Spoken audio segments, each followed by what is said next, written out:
Shalom, shalom bien-aimé, je viens vous faire part d'un songe que j'ai reçu. Avant de dormir, il faut savoir que j'ai écouté l'enseignement obéir sans raisonner. Et c'est après cet enseignement que j'ai fait ce songe. Donc, dans le songe, j'étais chez moi, la vie continuait son cours, sauf que l'atmosphère avait changé. Elle était différente. C'était une atmosphère où les chrétiens ou les vrais enfants de Dieu ne se sentaient pas en sécurité.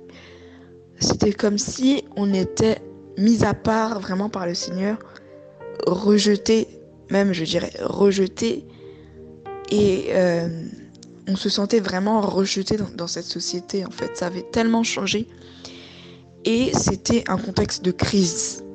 Et je voyais en fait des guerres à répétition, des guerres tribales, des guerres mondiales. Je voyais beaucoup de guerres se dérouler et ça montait crescendo en fait.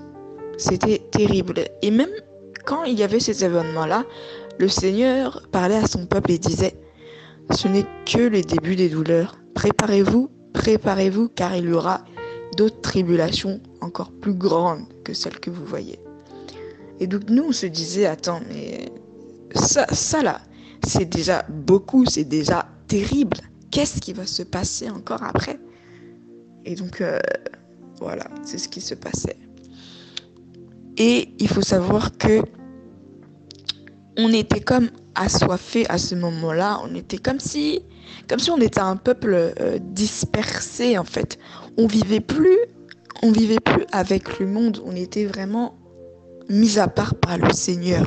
On se sentait vraiment différent dans ce monde qui avait changé, qui avait basculé, car il était encore plus ténébreux que ce qu'on peut voir aujourd'hui. Il n'y avait plus de paix. Il y a un moment donné où on vivait en paix, mais il faut savoir que ça va complètement basculer. Et ça me faisait penser à la prophétie du frère Junior qui disait que le monde que l'on a connu là avant ne sera plus jamais le même après le Covid. Et donc il y a un moment donné où ce monde-là va complètement basculer. On va se retrouver comme les parias en fait de la société si on ne l'est pas déjà, mais ça va être pire. Ça va être pire. Et dans ce contexte de crise, les frères et sœurs gardaient quand même un contact, justement. On gardait quand même un contact. On essayait.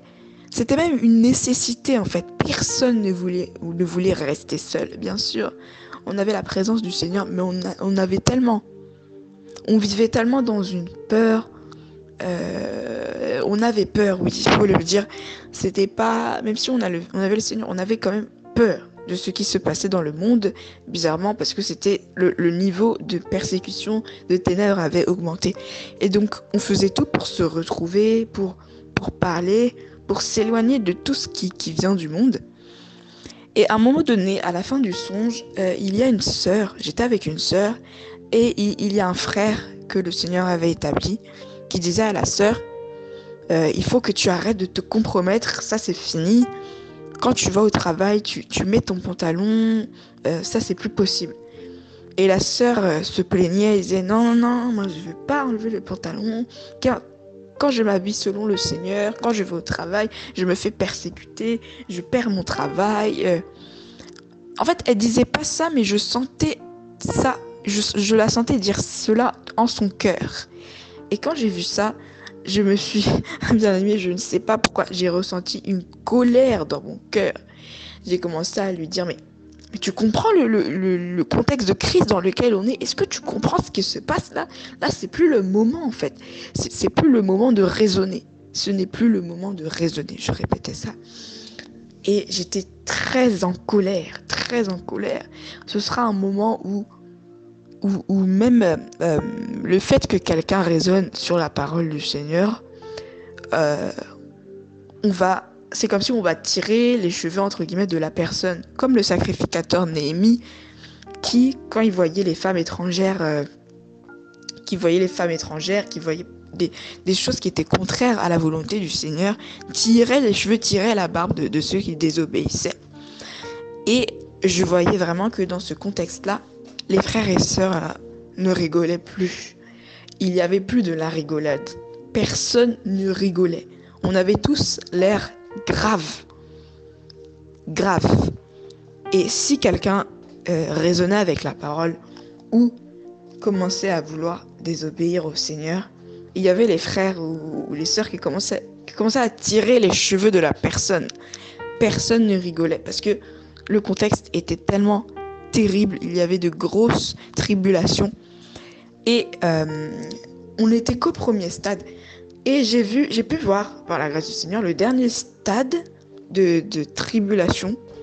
Je me souviens plus très bien, mais c'était un moment, je crois, où c'était une guerre mondiale qui allait raser tout le monde.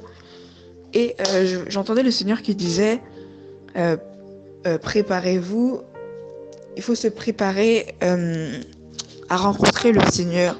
Faites les choses selon mon ordre pour que je puisse vous accueillir. Parce que le truc, c'est que je pouvais voir également une vision du ciel et une vision de l'enfer.